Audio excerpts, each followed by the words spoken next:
Welcome to Doing Time with Joe. I'm your host, Joe Baker, the crime critic. Today, y'all, I got a great episode for you. I'm talking to a guy named Don Clemens. The reason that I want to do this episode with him is most of you that have been listening to me out there, you know how big I am on juvenile offenders and how they're treated in the system when they get out of the system, and having the proper resources to transition from this mindset to a mindset of success. And I've been blessed and privileged to talk to this young man.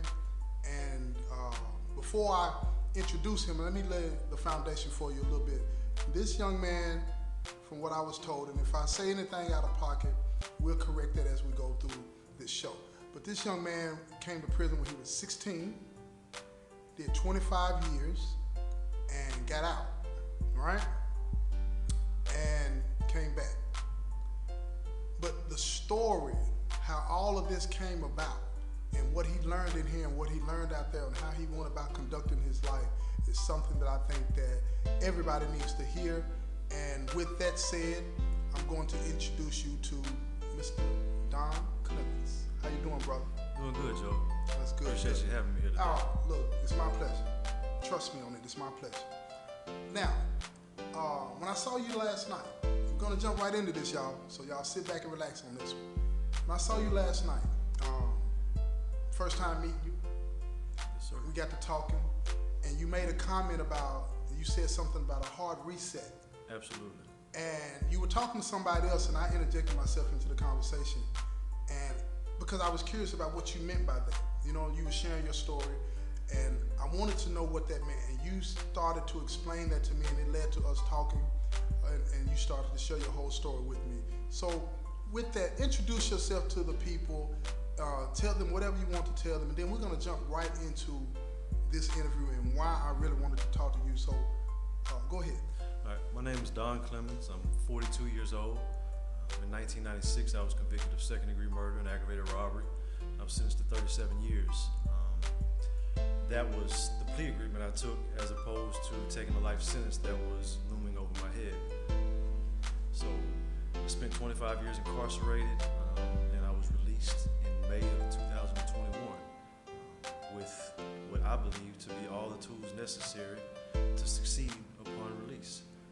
Unfortunately, Let me jump in real quick. I don't want to break your stride. Now, you said you thought you had all the tools necessary. absolutely. So What were they? So the tools I thought I had were necessary were each and every program that the Tennessee Department of Corrections offered in terms of a rehabilitative program. If it was there and available, I took it. Anger management, therapeutic community, pro-social life skills, cognitive behavior, whatever I could do that I felt that the state offered, that's what I took, because I wanted to be prepared to get out and put myself in a position for success. Okay. Not to mention, I took up a vocation at that time when I was very young, and I became a barber. Gotcha. And that was the trade in which I intended to use when I was released. Okay. Now, get back to where you was at then before I interrupt. So in May of 2021, I was released with great excitement, right? I envisioned my freedom for many, many years. After 25 years. After 25 walking out the door. Yes, sir. Cool. Walked out the door to a great support system. I had about 15 people, I think, maybe a little less than that, in the parking lot watching me depart from the place I grew up in. If I say that I was, happy, that would be an understatement, because this is something I had dreamed about for so many years. Yeah. Coming to prison as a kid, all I had to look forward to was what lied ahead. Right. And when that day came, I went out with every intention on applying myself in a way that would ensure that I would be successful. Everything was going great. Like the first 2 weeks I was out, I was coddled by family, friends, my network of people who wanted to see me succeed, taking me different places, showing me the city. But then life got back to normal for them as well, because they had jobs, they had their daily routines that they had to take care of. And I was left to myself at that point, and I was left to everything that I had learned while I was incarcerated. Now, let me stop you right there. You said you were left with everything that you had learned while you were incarcerated. Yes. Tell us a little bit about, before we get too far down the road, tell us a little bit about what your incarceration was like at that young age. Okay, so when I came in at 16, obviously I had to be bound over and tried as an adult. That was that was an experience within itself because it took me away from the juvenile facilities and the juvenile way of handling individuals to now I was being treated as an adult male in a penal institution. How's that an adult facility? At an adult facility. You were separated, of course, until you turned 18, but you were at an adult facility, right? At an adult facility, okay, go ahead. Surrounded by adults, you know what I mean? So that was, an intimidating, situation to say the 16 least. years old, oh man. 16 years old, you've heard all of the stories of what prison was like. And at that time, prison was still what a lot of people had perceived it to be, right? There was still a lot of violence, a lot of rough, you know what I'm saying? Yeah. You had to, be a man, you know what I mean? Yeah. So I had that fear at first, you know what I mean? So once I went through the whole process, they classified me when I turned 18 years old, and they dropped me at the Turner Center, which is at that time was one of the roughest places that was in the state. So I'm learning, catching the ropes. I get involved in the cosmetology program there, and was just blessed because of that. Because before I had got locked up, I was going to school and I was in the cosmetology program at Pearl Cone. So it was just kind of like a rollover for me. I couldn't believe that they had a program like this in prison. But I got involved in it, and still had to deal with the ins and outs of growing up, as a young male in prison, you know what I mean? Yeah. And to be honest, a young white male, you have a couple of different options when you first come Absolutely. in. You're either gonna fight, right, or you're gonna fold and fall into a situation to where you get swallowed up by the system. That's right. That wasn't an option for me. So there were moments where I had to stand up for myself, and I had to fight, right? And went through that for a while. Had the bumps and bruises of growing up in here. But there come a time where I met a guy by the name of James Battle, who was also in the program with me at the Turner Center, and we just started having conversation. He was like, "Look, you want to be a knucklehead all your life, or do you want to get yourself together and figure out, where you want to go when all this is over with?" And that's when I really started buckling down and getting my focus on what I wanted my future to look like. Right. And so that was kind of the springboard to me taking a rehabilitative stance towards my future. Gotcha. So programs by the boatload. I've taken some, like I've said earlier, 3 or 4 times. Not because I felt I needed them again, but because I was hoping that I would gain something that I didn't get each the first time. Yeah. Right. So took full advantage of all of those programs, and was released. And while I was out there, I started trying to apply some of these principles. The first and foremost was the trade. Went to work for a guy that I actually got my license with while I was at Turner Center. He's very successful out there in the barber world and has been out there for 13 years and doing well for himself. And he wanted to provide me the opportunity to get started in this industry out there. So great opportunity to go into. Unfortunately, the location wasn't the best. So what I didn't know or what I wasn't prepared for when I got out was what real life experience was going to be like. In prison, I was taught to budget a state draw, and that's basically what they pay me to work monthly. And as long as I could budget that, I had nothing to worry about. Because, I had a roof over my head. I had food that they were going to provide. I didn't have to worry about lights. Phone bill wasn't on me. None of these things that would be a normal thing in the world for people. I had to experience, and no program that I ever participated in provided me with this knowledge. Right. They didn't prepare me. They talked about balancing checkbooks. They talked about. But you had no real practical experience in it. No practical experience. Because they don't provide that in here. Absolutely do not. All right, go ahead. And at the times that they used to provide it, they took those programs away from us. They took them away. There used to be work release programs. There used to be things that put you in the community. That you could go out in the community and work and get familiar with being a productive citizen. And deal with people who are out there living, right? The people that we have to live with in here are of the same mindset.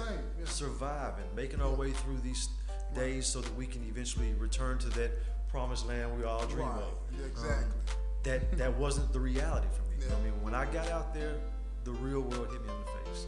Within a month's time, bills were mounting up. The barber industry, as lucrative as it is a very slow process for someone who's trying to get themselves established in it. So clientele wasn't coming. Days I would go to work, nobody would show up to the shop, and I wouldn't even make gas money, let alone enough money to pay my phone bill or my rent or my car payment or insurance. again, all things that were foreign to me, and Right. didn't understand them until I started seeing these bills come in, and I had to find a way to pay them. In prison, we learn how to survive, as we said earlier. That's right. We learn how to survive. Sometimes you do things that, that are just what they are. You know what I'm saying? You're trying to survive. You're trying to survive. We don't have many options in here. You don't, especially when you have family and then you lose those family members. Right. My father was my rock, and I lost him about 15 years into my incarceration. So the last 10 to 12 years, I was doing this on my own, You're on your own.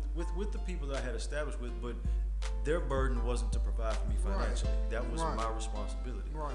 So that same mindset left with me when I left in May of 2021. And when I was faced with those difficult times, I resorted back to the survival mode. Yeah. You know, there's a saying that I've used many times. When I was thrown to the wolves, I became a wolf. Yeah. Yeah. Not necessarily vicious and out attacking get it. people, right? But that's what wolves do. They survive. Yeah. And when I was thrown out of prison, as grateful as I was that, Yes. I was thrown to a different set of wolves, Right. a set that I wasn't a part of the pack. Right. Yeah. Yeah. I feel you on that. Prison teaches you how to survive. Absolutely. It doesn't prepare you for life though. It absolutely Not in the doesn't. way that people think. Not in the way that people think. But let me ask you this before you continue. What would you say to those people out there, in relation to somebody like yourself, a juvenile offender, that gets a chance to get out, makes a bad decision and ends up back in, and I want you to explain that process too, what happened. What would you say to those people that would say to you, you put yourself in that situation, so you have to live with the burdens that come along with it? What would you say? I would say you're absolutely right. We have to suffer the consequences of the decisions we make. Unfortunately, the consequences of my actions, because the system is not designed to lift us in a way and prepare us, and because of the felonies that we acquire when we come to prison, they're not going to be the same as it would be for the average person who makes a bad decision. We can't make a bad decision and shake it off and tomorrow get back on our focus, right? Because of my bad decision 25 years ago to participate in a crime that left a man dead and a homeowner robbed, I was still paying the price. And because of that, I get why people would feel the way they do, right? Yeah. You're right. I should have made a better decision. Right. But the old saying is, if you know better, you do better. Right. Did I truly know better? And no, you didn't. You knew what the system taught you. Exactly. What it allowed you to learn. That's what you knew. You were in survival mode. But go ahead. And that's what led me to the position I ended up in. So, for 6 months, I hung in there with my guy who had gave me the opportunity to shop, but bills were not being paid, ends were not being met, and I made a decision. I made a decision to hook up with somebody I knew, and I got some marijuana. You know what I'm saying? Started selling a little weed, and that's what eventually led me back to prison. So in March of 2022, almost a year after being out, I was pulled over, and I was arrested with 10 pounds of marijuana in the car. Marijuana. Charged with a Class C felony. Probably the most humbling experience that I've been through, even in the 25 years that I spent in prison, because for the first time in my life, I was solely responsible for a decision that has affected many lives. Not to take away from my responsibility in the role I played in the crimes that led me to my initial incarceration, because I'm fully responsible for the decisions I made then, and I never want to make that feel as something that should be overlooked or someone to feel as if I don't take responsibility for my actions, right? But there were other people involved in that situation. No one else was involved in this but me, and I made that decision that has brought me back to prison today. Check this out, y'all. I'm gonna stop this right here. We're gonna come right back with a part 2 to this, so check this out. It's gonna be available soon. And I want everybody to listen and share this, right? This has been another episode of Doing Time with Joe. I'm your host, Joe Baker, the Crime Critic, and I say peace, y'all.